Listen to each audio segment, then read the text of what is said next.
देश भी बेच सके। इसलिए अब पाकिस्तान ने एक दूसरी चाल चली है। पाकिस्तान ने भारत में बैठे अपने पुराने हमदर्दों से कहा है कि वो मिलकर एक नई मुहिम चलाएं, जिससे भारत और पाकिस्तान के बीच एक बार फिर से बातचीत शुरू हो सके।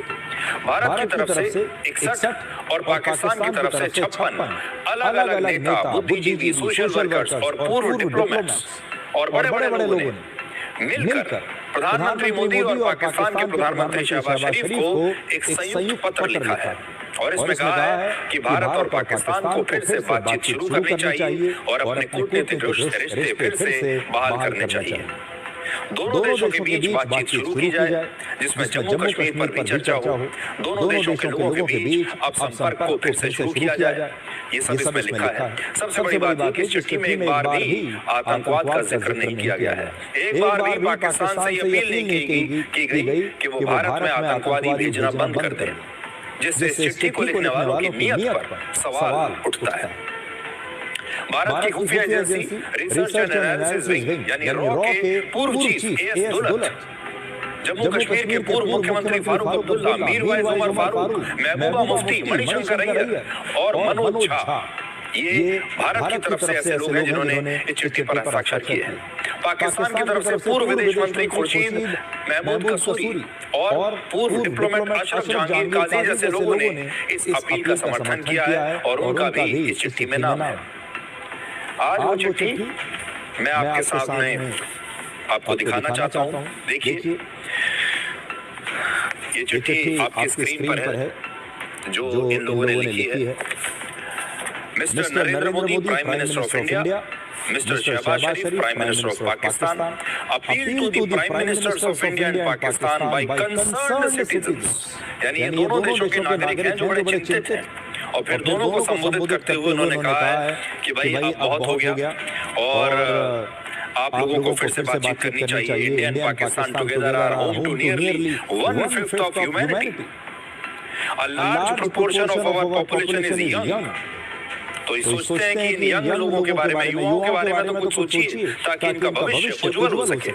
तो फिर क्या कहते हैं कि हमें फुल डिप्लोमेटिक रिलेशंस रिस्टोर करने चाहिए, एक दूसरे के देशों में फिर से अपने जो हाई कमिश्नर्स हैं उनको भेजना चाहिए, resuming normal visa services for citizens of both countries, ताकि पाकिस्तान अपने आतंकवादियों को आसानी से यहाँ भेज पाए।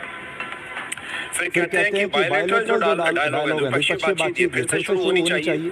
जम्मू कश्मीर पर भी दोबारा से बातचीत शुरू होनी चाहिए और reconnect people and families, restore trade and economic cooperation, reopen transport and connectivity links, promote religious and cultural access. ये भी कहते हैं, बहुत अच्छी बात है। Media freedom and information exchange, ये कह रहे हैं allow journalists from both countries to travel and work freely. तो ये सारी बातें कहते हैं और फिर इसमें वो लिस्ट भी है जो आपकी स्क्रीन पर लगातार चल रही है कि भारत की तरफ से इस पर किसने हस्ताक्षर किए हैं और पाकिस्तान की तरफ से इसमें किसने हस्ताक्षर किए हैं। खुर्शीद महमूद कसूरी, अशरफ जहांगीर, शमशेर अहमद खान और बहुत सारे और भी लोग हैं जिन्होंने पाकिस्तान की तरफ से इस पर हस्ताक्षर किए हैं। और ये कहते हैं कि हम पाकिस्तान के जो कंसर्न चिंतित नागरिक हैं, भारत की तरफ से 3-4 नाम मैं आपको बता चुका हूँ। एएस दुलत है, जवाहर सरकार है भारत की तरफ से, प्रोफेसर सैफुद्दीन सोज हैं, डॉक्टर जॉन दयाल है, हुमायूं कबीर है भारत की तरफ से।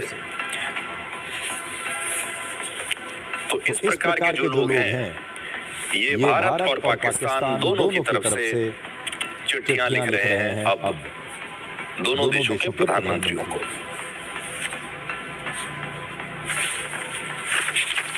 अब देखिए, तो चिट्ठी लिखी गई है। इस चिट्ठी की डेट मैं आपको बता देता हूँ। ये चिट्ठी लिखी गई है 30 जून 2026 को। अब पाकिस्तान में एक दिन पहले इंडस वाटर ट्रीटी पर एक अंतर्राष्ट्रीय कॉन्फ्रेंस हुई, जिसमें पाकिस्तान के नेताओं ने पानी पी कर भारत को कोसा है और ये जो भारत ने इस ट्रीटी को सस्पेंड किया है, इसके लिए उन्होंने भारत के बारे में क्या क्या कहा, जरा सुनिए। And if anyone believes that Pakistan will surrender the Sindhu, they do not know Pakistan. They do not know Sindh. They do not know Punjab. They do not know Balochistan. They do not know Khyber Pakhtunkhwa. They do not know Kashmir or Gilgit-Baltistan. They do not know the people who have lived by these rivers for thousands and thousands of years. We want peace, but peace with dignity. We want dialogue, but dialogue under law. We want coexistence, but not submission. So from this seminar, from this city, from this moment, let the message go forth. Pakistan will defend its water, its people, its treaty, its sovereignty, and its future. Why a country like India, which was perhaps of late, for the last many decades, vying for a seat in the Security Council, wanting to be the maker of rules in the world, in the remade world order, has decided to be the breaker of rules. What is the environment that is enabling a country to be able to get away with the stated objective of murdering, of killing a civilization, and not a peep, not a mutter, not a murmur, not a law-abiding international world coming to its defense? And you know, there's an adage that what you do to others will eventually happen to you. So if you're not there to protect when it happens to, the precedent-setting role of what India is up to, not only in this, not only in what it calls holding in abeyance a treaty which, by the way of the treaty, cannot be held in abeyance. अब देखिए, पिछले साल पहलगाम में हुए आतंकवादी हमले के बाद भारत ने इंडस वाटर ट्रीटी को सस्पेंड कर दिया था। तब पाकिस्तान के पूर्व विदेश मंत्री बिलावल भुट्टो जरदारी ने जो अभी उनका नया बयान अभी आपको दिखाया, तब इन्होंने एक और बयान दिया था और तब इन्होंने कहा था कि सिंधु में या तो हमारा पानी बहेगा या उनका खून, मतलब भारत का खून। बिलावल ने ये भी कहा था तब कि अगर भारत ने सिंधु नदी का पानी रोक दिया तो फिर दोनों देशों के बीच युद्ध होगा। पुराना उनका एक बयान आपको दिखाते हैं।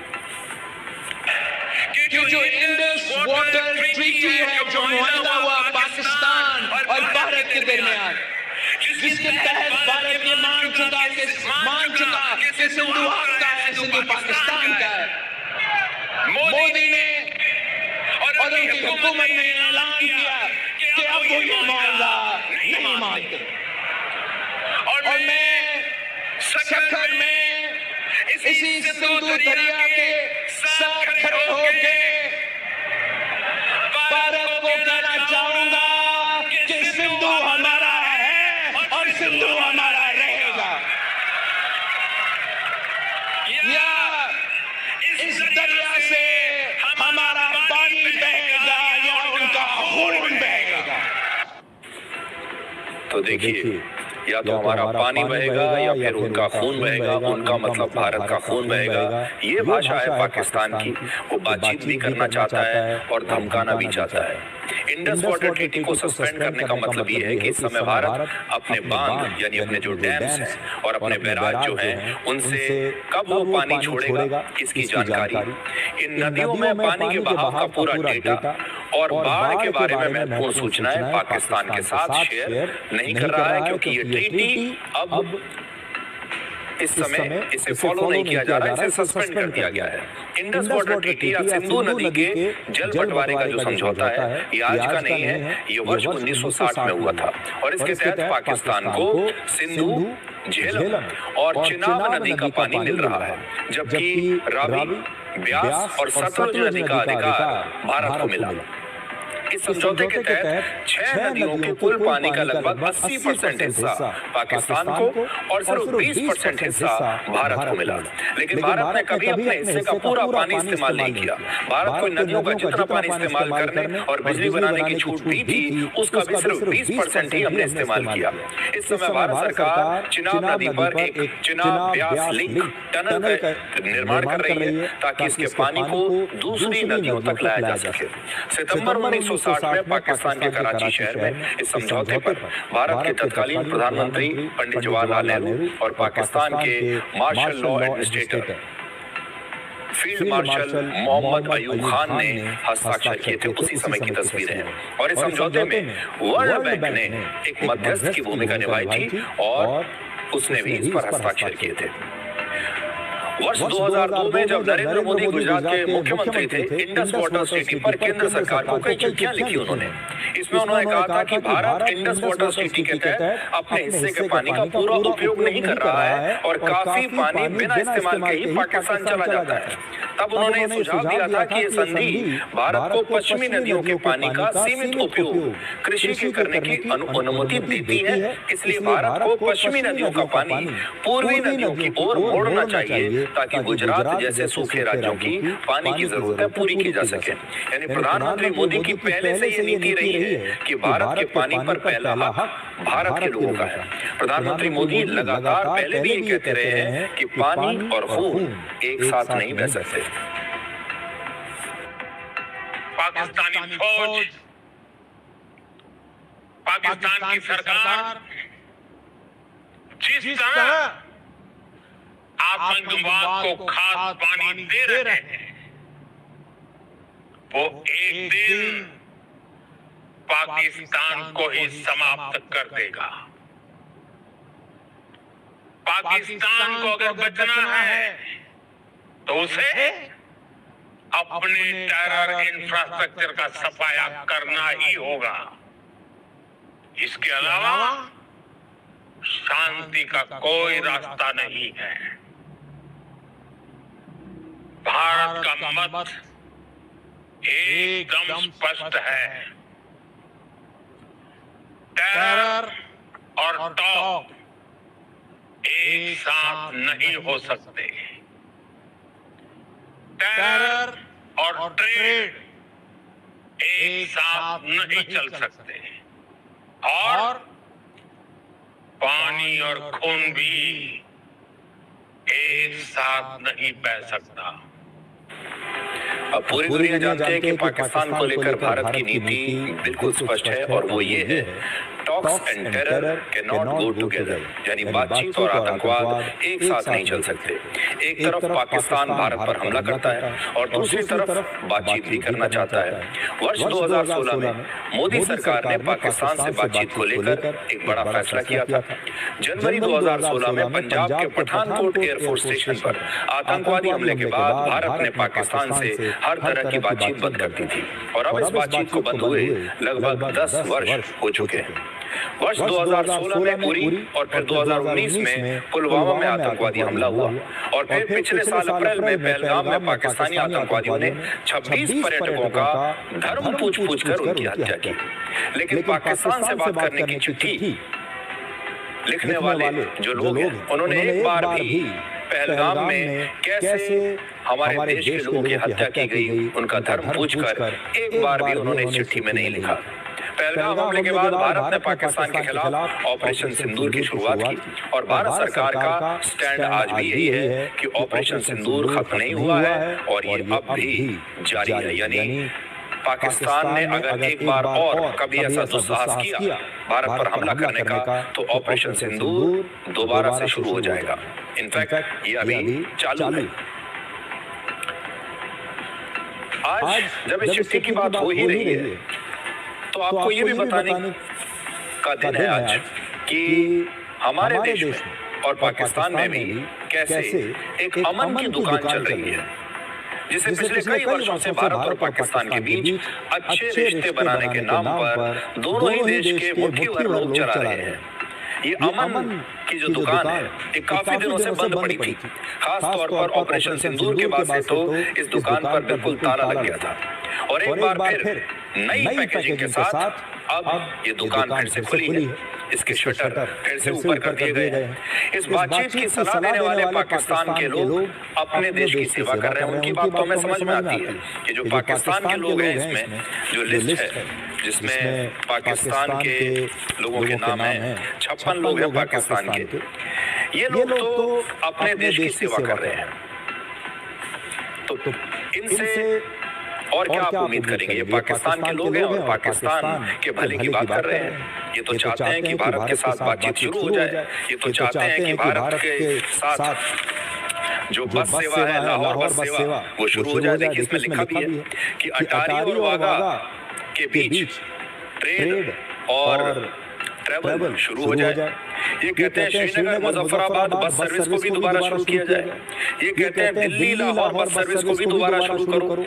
समझौता एक्सप्रेस को भी दोबारा से शुरू कर दो। और ये कहते हैं कि कारगिल और स्कार्दू का जो रूट है उसे भी दोबारा से शुरू कर दो। कमर्शियल एयरलाइन जो है उनकी सेवाएं भी शुरू कर दो ताकि भारत और पाकिस्तान के बीच फ्लाइट भी शुरू हो जाए। तो ये तो सारी बातें ये कहते हैं कि पाकिस्तान के लोग भारत में आने लगे, भारत के लोग पाकिस्तान में जाने लगे। हालांकि भारत का कोई व्यक्ति पाकिस्तान नहीं जाना चाहेगा। पाकिस्तान के तमाम जो एक्टर हैं, उनके गायक हैं, वो भारत में आकर काम करने लगे। पाकिस्तान की जो क्रिकेट टीम है वो भारत में आकर मैच खेलने लगे। ये सब ये लोग चाहते हैं। तो जो पाकिस्तान के लोग हैं वो तो अपने देश के लिए अच्छा ही सोच रहे हैं, क्योंकि वो जानते हैं कि जब ये सेवाएं शुरू हो जाएंगी तो उनके लिए आतंकवादियों को भारत भेजना बहुत आसान हो जाएगा। लेकिन हमारे देश के जो लोग हैं वो भी पाकिस्तान की तरफ से बैटिंग कर रहे हैं, हमारी तरफ से नहीं। तो हमारे देश के जो लोग हैं वो असल में ऐसा लगता है कि पाकिस्तान के हमदर्द हैं और अब पाकिस्तान ने अपने लोगों को दोबारा से रीएक्टिवेट कर दिया है, रिचार्ज कर दिया है कि भाई बहुत हुआ, अब बाहर निकलो और अब हमारा कुछ काम करो। एक जमाने में अमन की दुकान में आतंकवादी यासीन मलिक बैठा करता था। परवेज मुशर्रफ, जनरल परवेज मुशर्रफ वो इस दुकान को चलाते थे। नवाज शरीफ इस दुकान को चलाते थे और इस दुकान के नाम पर भारत का नुकसान करते थे। और हम अमन के नाम पर ये सब कुछ बर्दाश्त करते रहते थे, शांति के नाम पर, अमन के नाम पर। जब भी पाकिस्तान की बात होती है तो हमेशा ये कहा जाता है भारत पाकिस्तान का बड़ा भाई है, इसलिए उसे हमेशा पाकिस्तान की गलतियों को माफ करके बड़ा दिल दिखाना चाहिए। पाकिस्तान तो रास्ता भटक रहा है, लेकिन भारत तो बड़ा भाई है। भारत उसके साथ ऐसा कैसे कर सकता है? तो भारत को इग्नोर करना चाहिए, माफ करते चलना चाहिए। पिछले कुछ वर्षों में इसी नैरेटिव को खड़ा किया गया और पाकिस्तान के आतंकवाद पर सभी ने आंखों पर पट्टी बांध ली और पाकिस्तान के साथ अमन की जो दुकान है ये खोल ली गई। सच्चाई है कि इस अमन की दुकान में इतना बड़ा धोखा छिपा हुआ है जिसकी कोई हद नहीं। और यही बड़े भाई वाला नैरेटिव भारत में भी वर्ष 2014 से पहले जो बहुसंख्यक हिंदू हैं उनके लिए प्रयोग होता था। भारत में बहुसंख्यक हिंदुओं को बड़ा भाई और अल्पसंख्यक मुसलमानों को छोटा भाई बताया जाता था 2014 से पहले। और बहुसंख्यक हिंदुओं से ये कहा जाता था कि बड़ा भाई होने के नाते उन्हें मुसलमानों की हर गलती को माफ कर देना चाहिए। इस देश में धर्मनिरपेक्षता बनी रहे, ये जिम्मेदारी बहुसंख्यक हिंदुओं की है, अल्पसंख्यक मुसलमानों की नहीं है। ये जिम्मेदारी हिंदुओं की है, इसलिए हिंदुओं को बड़ा दिल दिखाना चाहिए। हिंदुओं को अल्पसंख्यक मुसलमानों के लिए ज्यादा जगह छोड़नी चाहिए, ज्यादा सहनशीलता दिखानी चाहिए। लोकतंत्र की जिम्मेदारी, धर्मनिरपेक्षता की जिम्मेदारी, ये सब बहुसंख्यक हिंदुओं की है, ऐसा भारत में कहा जाता था। और बिल्कुल यही जो पॉलिसी है ये भारत और पाकिस्तान के संबंधों में भी है। भारत बड़ा देश है, भारत बड़ा भाई है, इसलिए भारत को इग्नोर करना चाहिए, माफ करते हुए चलना चाहिए। भारत का खून बहता रहे, लेकिन कोई बात नहीं, पाकिस्तान को कोई समस्या नहीं आनी चाहिए। एक बार और माफ कर दीजिए, एक बार और माफ कर दीजिए। कोई बात नहीं, पाकिस्तान हमारा छोटा भाई है।